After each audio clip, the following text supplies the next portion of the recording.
Imagine you're staring down a plate of your absolute favorite dessert, Yeah. something really decadent. Now, what if I told you the best way to enjoy it and actually feel better afterwards was to sort of consciously fight that primal urge to just shovel it in? We're looking at a theory today that kind of cuts out all the complicated calorie counting. It focuses purely on how, and maybe more importantly, where you experience food and drink. Exactly. Yeah, we're diving deep into this idea of surface eating and drinking, which comes from Lev Nemotin. And it's not just like behavioral advice. It feels more like a physiological hack, almost. Yeah. Our mission really is simple. Let's pull out the precise, practical insights from this work. How can you get maximum satisfaction with, well, minimum volume? Okay, let's unpack this a bit. Because if we strip it all down, the theory basically suggests we're constantly mixing up two totally different reasons for consuming stuff. There's one type of eating that's purely functional, right? Survival. And then another that's purely for pleasure. Right. And let's call the functional one volume eating. I mean, that's the non-negotiable part of life, isn't it? It's the raw calorie intake you absolutely need just to keep the engine running. Moving muscles, staying warm, and crucially, powering the brain. Yeah. And that brain energy number is always the one that jumps out in the sources. It's kind of wild. We often forget that the brain alone is just this massive calorie hog. Burns, what, close to 40% of the body's total energy, just keeping the lights on. And for that kind of volume eating, speed, flavor, it really doesn't matter much. You just need the fuel in the tank. But then contrast that with surface eating. This is the specific realm, the sensory part, of eating purely for pleasure. And what's fascinating, really, is how limited the actual geography of that pleasure is. You mean the taste buds? The Yeah. receptors we're actually craving, they're almost entirely just on the tongue and the inside surfaces of the mouth. Precisely. And that's the core insight here. The moment food, or drink for that matter, passes down your throat, that specific sensory pleasure, it's gone. The sources actually call everything past that point the no-taste zone. So if you rush a meal, you're basically just left with the volume, not the satisfaction you were chasing. Wait, hang on. That doesn't quite sound right to me initially. Like, if I take a massive overflowing bite of that amazing cake we were talking about, that initial pleasure rush, it feels bigger, more intense than a tiny little nibble, even if it fades fast. How does the theory account for that urge to just overwhelm the senses? That's a really great point. And actually, it's the key psychological trap, isn't it? Physiologically speaking, a small, measured bite completely coats the surface area of your mouth. It sends a perfectly sufficient signal for satisfaction, the big bite. It gives you the same level of taste saturation. You don't actually get more taste sensation. You just get a whole lot more cargo. Ah, okay. So the surface area that gets coated is enough for pleasure in both cases. It's just one comes with a lot more baggage. Exactly. And if we connect that to the bigger picture, well, this is where the health benefit becomes really profound. That large bite carries exponentially more sugar, more fat, those empty calories. When that's consumed habitually, through just large volumes all the time, that's a direct line to the metabolic issues we see everywhere today. The satisfaction signal is basically equal. The caloric consequence, though, is astronomical. So the actionable takeaway then, it's almost like treating food like really high quality perfume. You savor the scent, you don't drink the whole bottle. When you're eating for pleasure, you practice surface eating, take small pieces, keep them in your mouth longer, really taste them, and delay swallowing until that flavor has, well, fully registered or dissipated. You're maximizing the signal to your brain, but with minimal caloric load.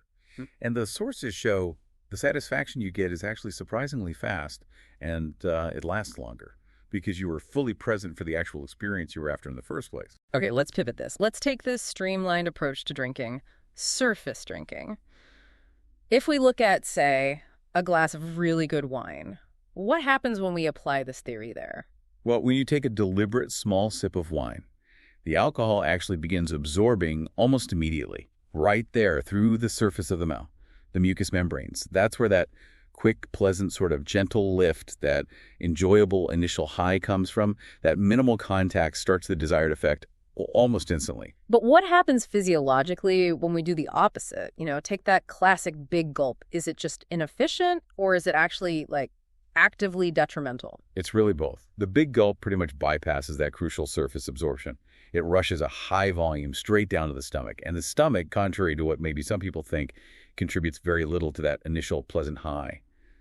Instead, that volume mainly contributes to the negative stuff. Discomfort, irritation of the stomach lining, and just getting drunk much faster, often in an overwhelming way. That makes the rule feel pretty universal then, not just for wine.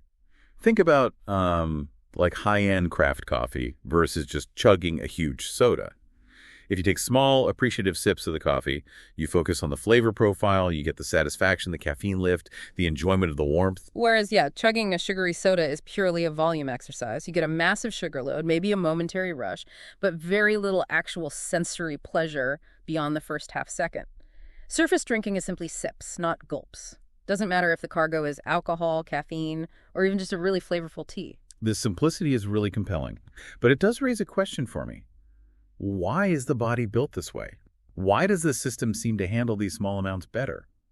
The sources included some really fascinating details about our internal plumbing, right, that seem to underscore this efficiency. They absolutely did. And it points to a fundamental misconception many of us have about our digestive system. We tend to imagine the intestines, where most absorption happens, as these wide open, sort of freely flowing pipes. It's just simple tubing, yeah. Yeah. Not at all, apparently. The sources confirm the intestines are highly controlled environments. Food doesn't just flow continuously. It moves through in small, discrete blobs, essentially. And these are pushed along by muscular waves, peristalsis. This mechanical reality actually reveals why small sips and tiny, well-chewed bites are just handled so much better. They're absorbed more efficiently than large, overwhelming masses of food or drink. That's the core mechanical advantage, then. The body is designed to operate incrementally. And the final aha moment from the sources is that this principle isn't even just for digestion. That's right. It was quite surprising. The body uses this exact same trick, pushing stuff along in small blobs using identical muscular waves for managing fluid in other systems, too. Think about urine. It doesn't just free flow from your kidneys down to your bladder. It's actually pushed along the ureters in these small pulsed blobs using those same muscular contractions. Wow. Same principle, different cargo. So whether it's digesting cake, absorbing wine, or moving fluids out of the body seems naturally designed for controlled incremental movement, not massive floods. That consistency across different systems really makes the theory feel grounded. It really does. It shows we're simply tuning into the body's natural efficiency. By adopting surface eating and drinking, you're not fighting your body at all. You're actually cooperating with its intrinsic design for measured, step-by-step processing. Okay, so let's bring the streamlined knowledge home for you listening. The actionable practice seems crystal clear. Focus on the surface, small bites, slow sips. It's really about being fully present for that sensory experience, maximizing it. So what does this all mean? Ultimately, it suggests the path to a healthier, maybe more satisfying relationship with food and drink doesn't have to involve complex rules or restraint. You just naturally gain the powerful benefits the material talks about. More pleasure, less harm. It feels kind of effortless, highly efficient, and potentially deeply satisfying because you're prioritizing the quality of the experience over sheer quantity. And here's a final thought to chew on based on this material. If maximizing sensory input with minimal volume is the key to pleasure and efficient processing, not just in eating and drinking, but maybe even fundamentally in our physiology, as that urine example suggests, what other daily routines or maybe overwhelming tasks in your life might be improved by consciously focusing on the surface, the small, manageable steps, rather than getting bogged down by the intimidating total volume? Maybe start small and taste the difference.